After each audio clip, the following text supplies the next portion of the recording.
Eh ben, bienvenue Hum, dans ce webinaire.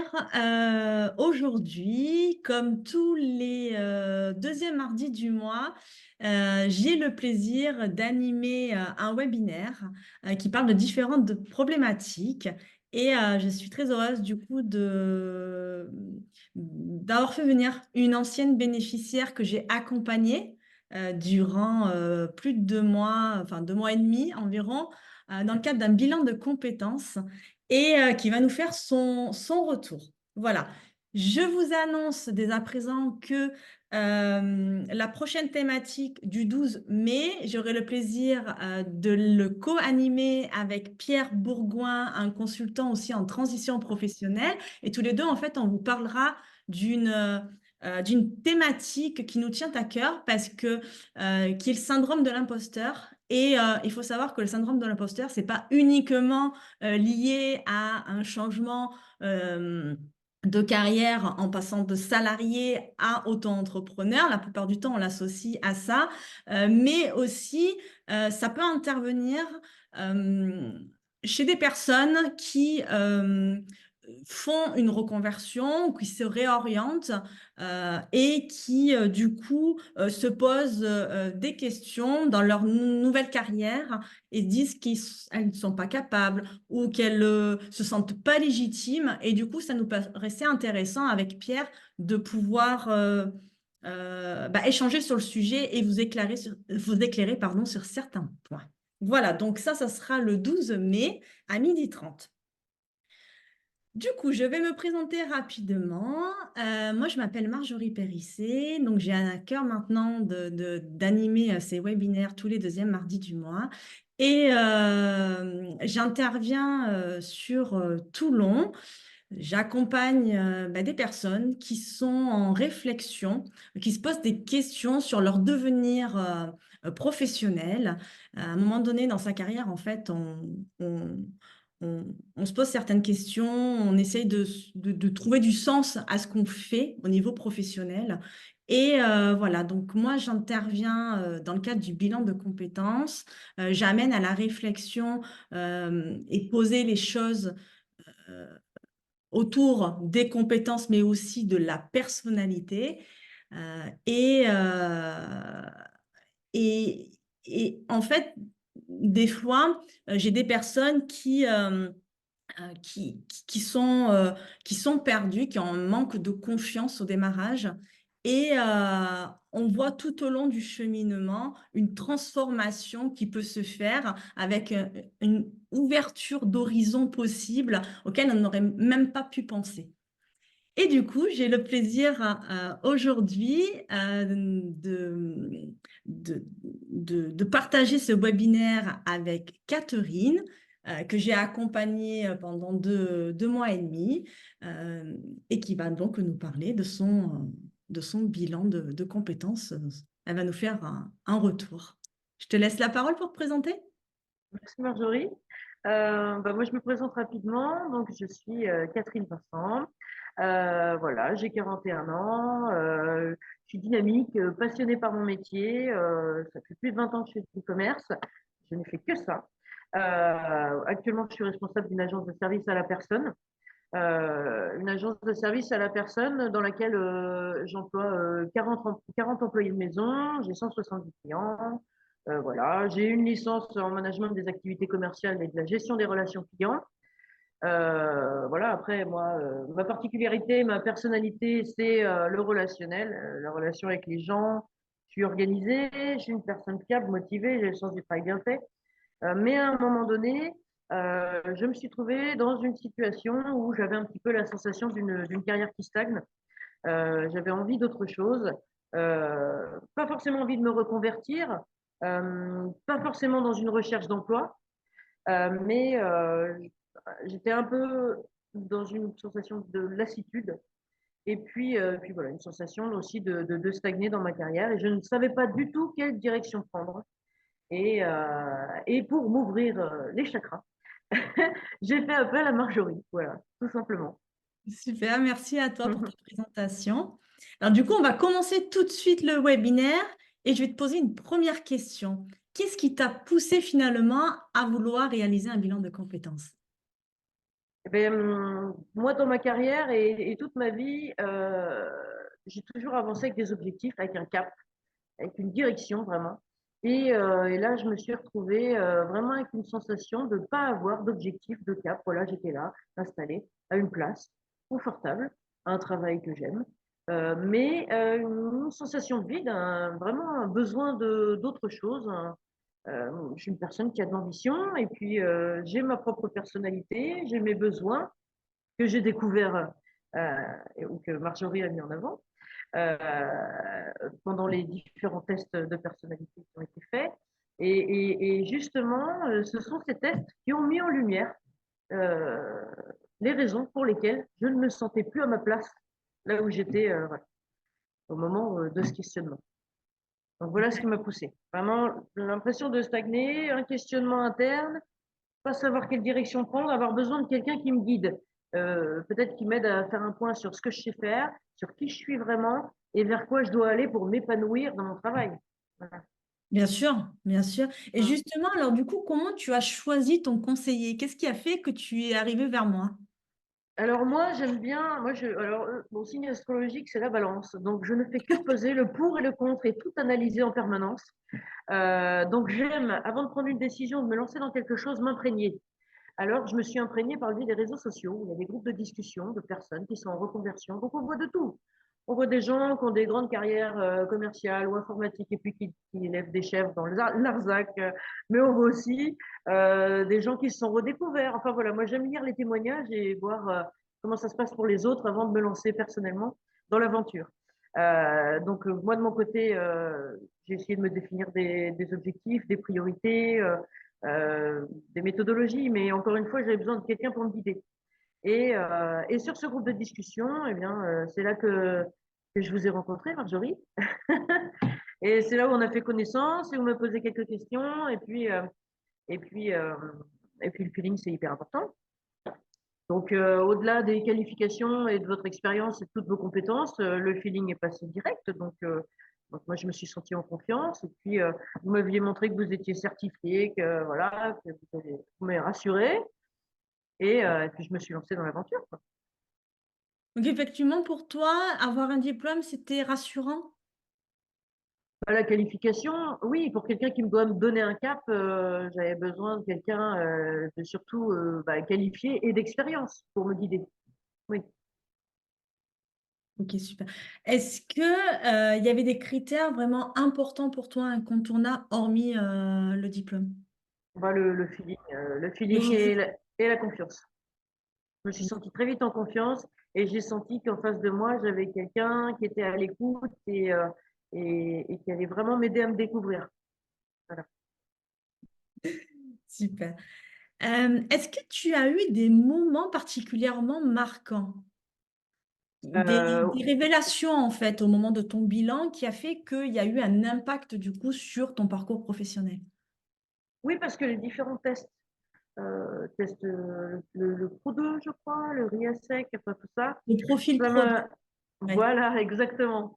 Donc ça m'a permis de faire de la prise de conscience sur mes compétences et mes talents, chose que je faisais dans mes tâches quotidiennes de manière mécanique, mais qui finalement sont des compétences et qui ne sont pas innées, quoi. C'est des choses que j'ai appris avec l'expérience et puis identifier grâce au test psycho mes valeurs, mes motivations profondes, ce qui fait que je vais me sentir bien à une place ou que je vais me sentir mal à une autre place.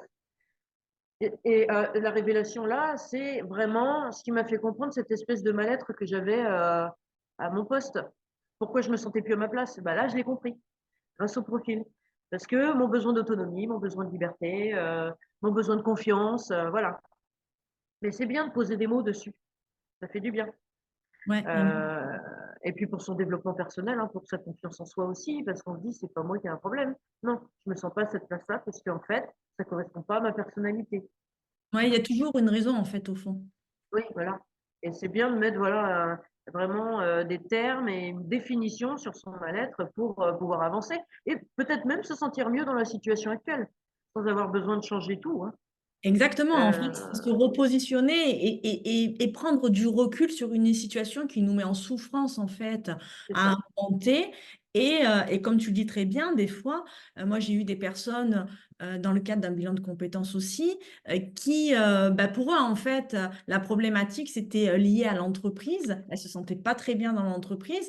Et en fait, au final, on s'est aperçu au cours du bilan que c'était pas forcément l'entreprise où ça coinçait, c'était tout simplement le positionnement dans l'entreprise, le poste qu'elle occupait. Et au final, en fait, bah, la personne, elle s'est révélée, elle a pu proposer elle a pu proposer sa candidature auprès de sa direction pour un poste supérieur avec des responsabilités. Et au final, maintenant, en fait, elle est restée dans l'entreprise. Donc, c'est des fois aussi un levier de fidélisation dans l'entreprise.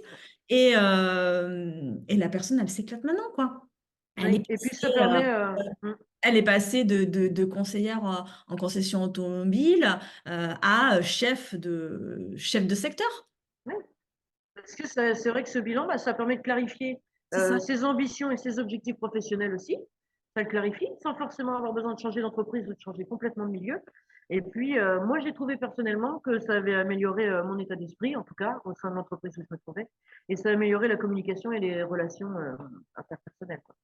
Ben exactement, parce qu'en fait, quand Ouais. on se pose, déjà, on calme aussi nos idées, on calme tout ce Oui, poids qu'on a dans la vie. Et puis, poser à un moment donné son cerveau, c'est essentiel pour pouvoir et puis, justement exactement. réadapter et avoir une vision plus claire pour pouvoir continuer à Mm, avancer. mm, mm. Et puis votre regard extérieur aussi, qui aide beaucoup. Parce que quand on échange avec un conjoint, avec un collègue, avec des gens qui sont impliqués, soit émotionnellement, soit professionnellement, dans la situation où on est. Et là, avoir quelqu'un d'extérieur avec un regard extérieur, ça fait du bien. Ça éclaire Exactement. aussi. Mm, Exactement. mm. Super, merci pour ton partage.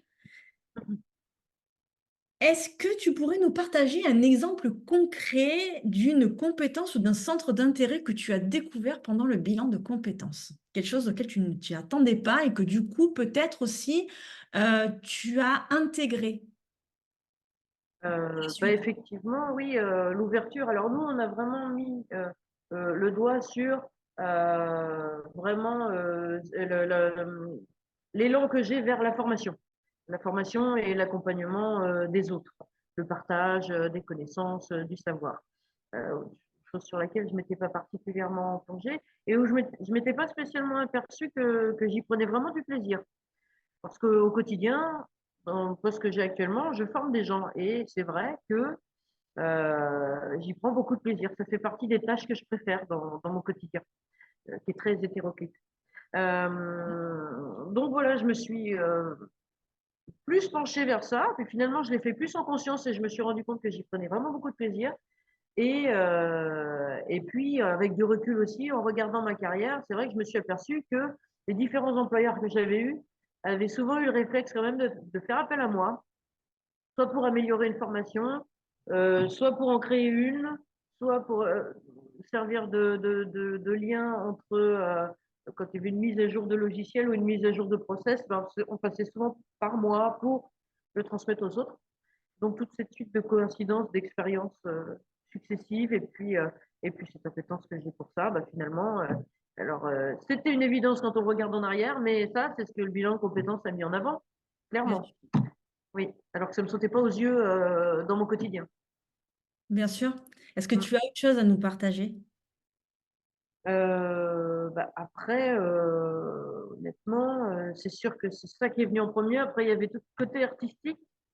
Où, oui, euh, j'aime la culture, j'aime le beau, j'aime l'art, j'aime l'animation, j'aime tout ça. Et finalement, ce qui était ressorti des tests aussi, c'était le côté soit théâtre ou animation de radio ou des choses comme ça. Et là, bon, c'est plus à titre personnel, plus à titre, enfin, du côté loisir.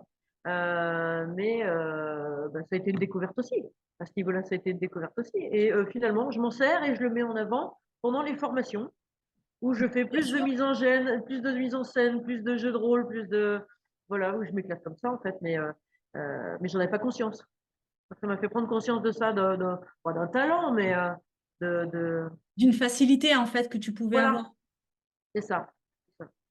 Et puis finalement, un formateur, c'est quand même quelqu'un qui est créatif, c'est un artiste. C'est quand même celui qui va créer une formation, qui va pouvoir l'animer, qui va la transmettre. Donc tout ça, en fait, ça gravite autour. C'est juste. oui, oui. Ok, est-ce que comment ton bilan a-t-il influencé en fait de ta manière de rechercher, de trouver des opportunités professionnelles en termes de Hein. prise de décision?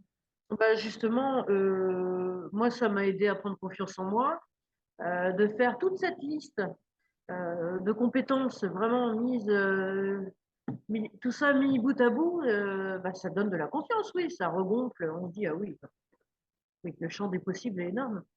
Ouais, Et, euh, et, et, et, et, et honnêtement, le fait aussi de retravailler mon CV avec tout ça, de le reformuler, et pourtant ce sont les mêmes expériences, les mêmes dates, les mêmes diplômes. Rien n'a changé, c'est toujours le même CV, mais ça a permis de le composer différemment avec d'autres arguments et d'autres talents mis en avant.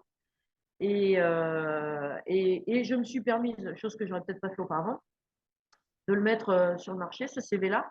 Et le fait d'avoir des retours et d'avoir des employeurs qui sont séduits par ce CV, et ben, ça contribue aussi à cette confiance-là. Et ça m'ouvre à des entretiens que j'aurais peut-être pas eu auparavant, ou des échanges sur des postes qui m'auraient peut-être pas plu ou qui m'auraient peut-être pas intéressé à une époque. J'avais des préjugés sur plein de choses. Et tout ça, ça m'a ouvert et ça m'a permis, oui, de m'ouvrir sur d'autres types d'offres. Mais vraiment, c'est la confiance en soi qui fait qu'on se dit, bah oui, oui, ça, je peux le faire. Hein. Je suis capable, ça, je peux le faire quand même. C'est des annonces, il y a certaines annonces que j'aurais même pas regardé, des salaires que j'aurais même pas regardé ou j'aurais même pas ambitionné finalement. Moi qui avais déjà l'impression d'avoir beaucoup d'ambition, au final, quand j'ai listé toutes mes compétences et que je vois les descriptifs de certains postes, oui, maintenant je me dis, oh oui, ça c'est bon, ça je peux le faire. c'est juste t'adapter en fait, parce que d'une compétence, la compétence n'est pas figée simplement sur un métier en fait, au final. Mmh. Ouais. Et d'en Oui, prendre oui, conscience. c'est la connaissance de soi, avoir défini un projet, avoir une stratégie, avoir tout ça, ça donne de la confiance. C'est tout un, voilà. Et avoir un cap. Ce que je recherchais au Exactement. départ, ce qui a motivé ma décision de faire un bilan de compétences. Exactement. Mm. Est-ce qu'on peut dire du coup finalement que ta posture a changé aussi euh, avec dans ton entreprise déjà dans un Ah premier oui, temps oui, et est-ce que aussi ton approche avec des futurs recruteurs a changé? complètement. Complètement. Puisque je suis toujours au même poste depuis le début de mon bilan, hein. Mais mes rapports avec la hiérarchie sont différents. Ma façon aussi de prendre, voilà, quand on me délègue une mission ou une tâche, je le vois différemment. Oui. C'est-à-dire que je ne suis plus un petit soldat qui exécute. En réalité, j'exerce. Je prends ça comme un exercice pour regarder plus loin, pour l'étape d'après. Et rien que se mettre dans cette posture-là qui est différente, eh ben, on accepte beaucoup mieux les choses. Ouais. Et puis encore une fois, voilà, je prends tout ça, tout ce qu'on me demande, je le prends comme un exercice pour m'améliorer pour l'étape d'après. Voilà. Alors Et c'est j'avais pas juste cette posture-là au départ.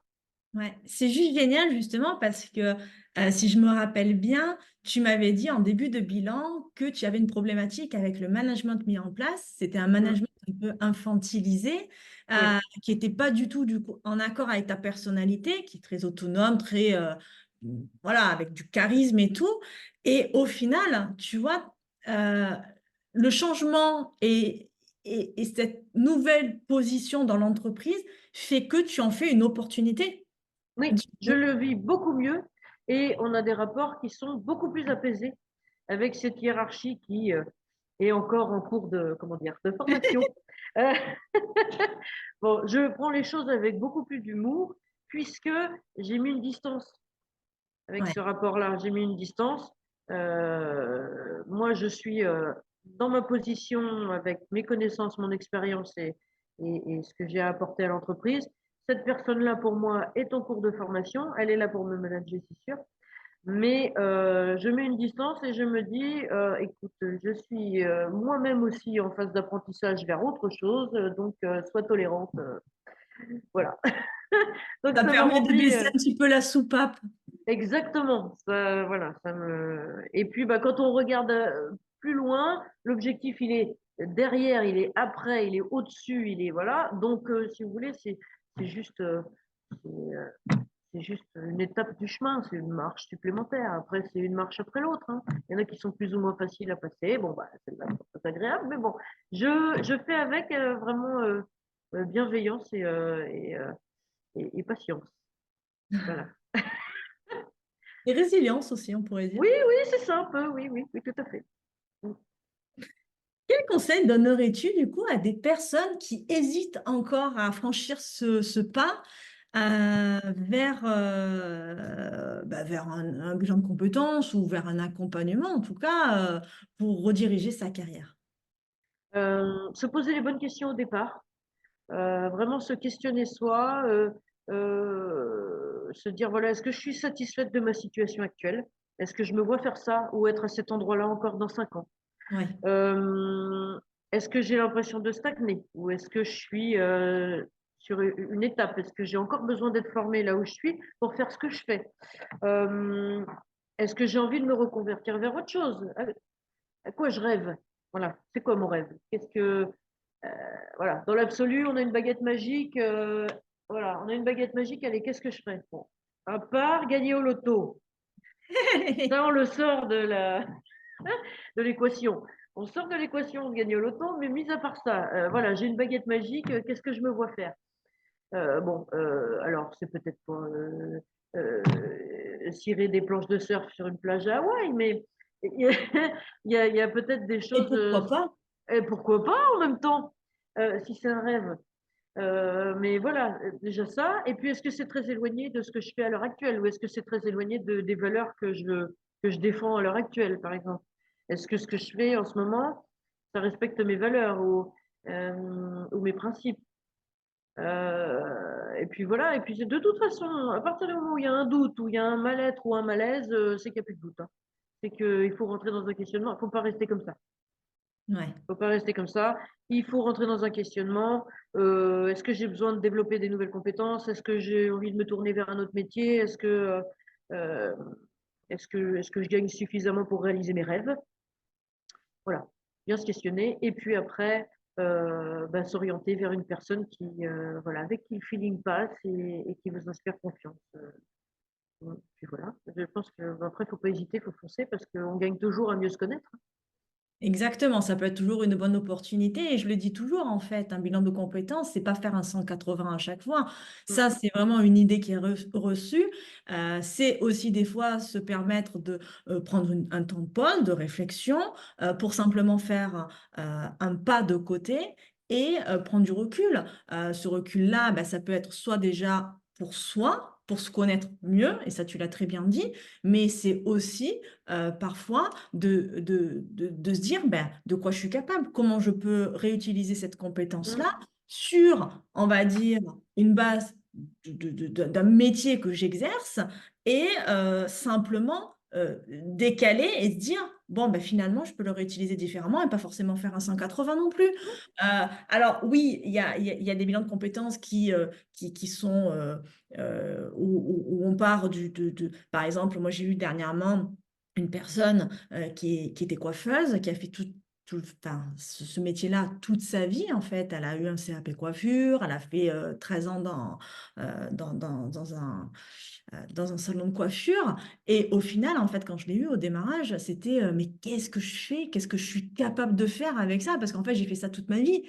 Et mm, au final, bah, elle s'est rendue compte au cours du bilan que finalement, de compétences qu'elle avait développées annexes autour de la coiffure, donc tout mm, ce qui est gestion de stock, des liens avec les fournisseurs, la gestion du planning, euh, gérer en l'absence donc de la gérante du salon, bah, qui a fait on est parti de son poste de coiffeuse vers un poste d'assistanat de direction. Alors, bien évidemment, il y a eu quelques ajustements, il y a eu une formation qui a dû se faire, mm. mais euh, voilà, on peut partir de coiffeuse à un poste d'assistant de direction, et ça, c'est tout à fait faisable. Oui. On peut avoir des 180, la plupart du temps, c'est un peu ça, mais des fois, un simple pas de côté peut faire la différence, non seulement pour se connaître sur soi, mais aussi pour mieux valoriser et gagner en employabilité aussi Oui, sur le marché de l'emploi. oui, Donc, complètement. Et donc puis ça peut aussi donner du courage et regonfler un petit peu son ego exactement, pour être d'attaque pour demander une augmentation ou demander une évolution de poste ou exactement. voilà, se mettre en valeur en fait, hein, parce que bah, quand on fait un métier depuis longtemps et qu'on est un petit peu dans sa routine, on ne se rend pas compte de la somme de compétences qu'on additionne, hein.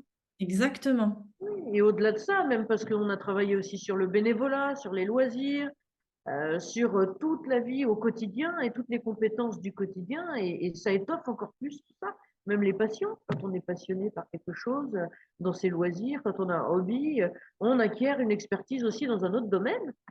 Et tout ça, mis bout à bout, ça fait quand même des personnalités qui sont au travail extraordinaires, hein, parce que moi-même, en tant que recruteur, j'ai parfois des personnes, des candidates qui postulent, qui ont ni l'expérience, ni diplôme, ni quoi que ce soit, mais qui ont un talent et qui l'ont acquis autrement.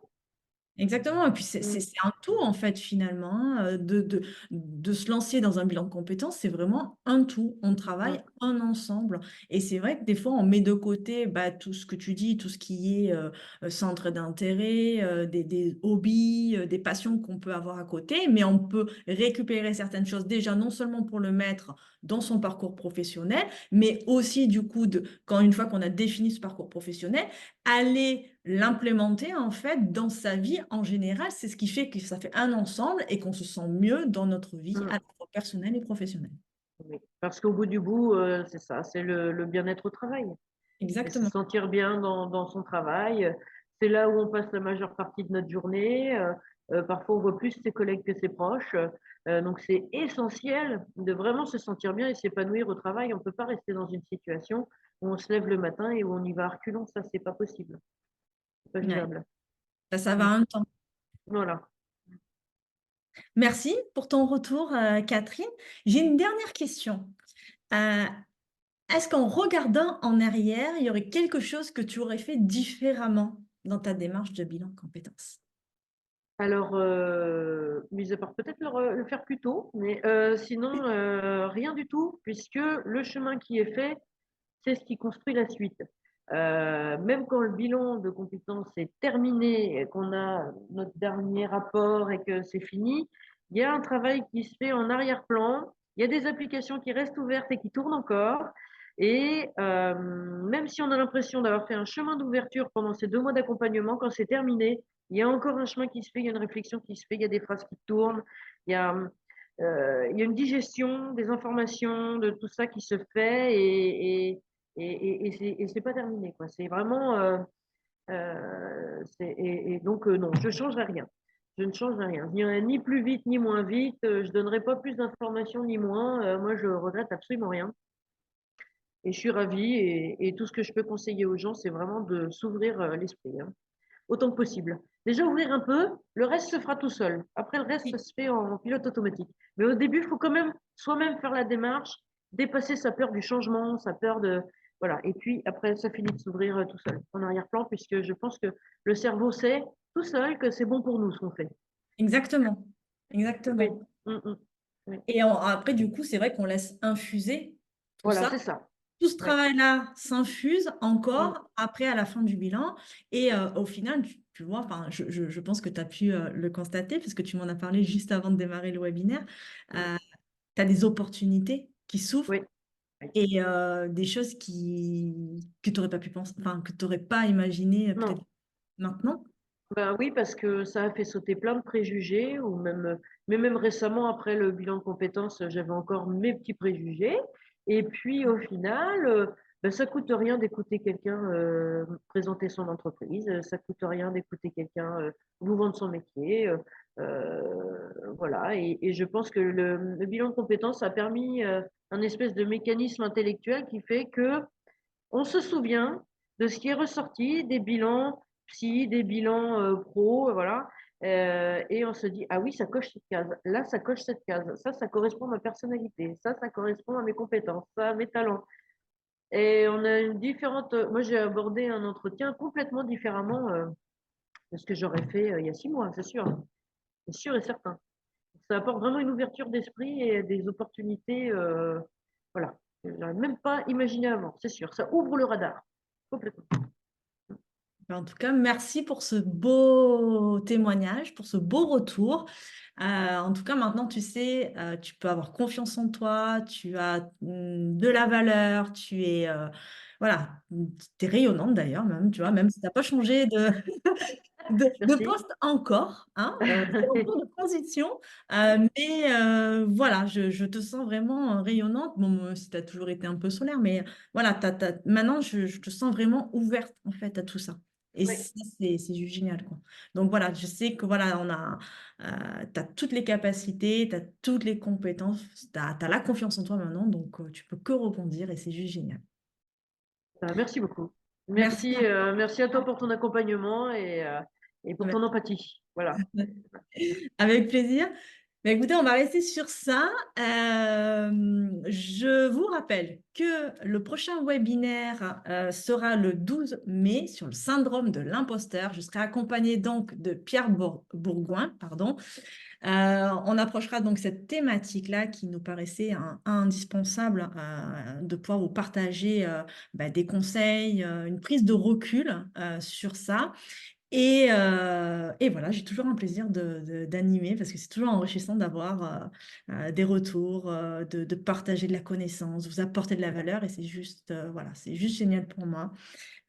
J'espère que ça vous servira et puis je vous dis à la prochaine fois. Salut!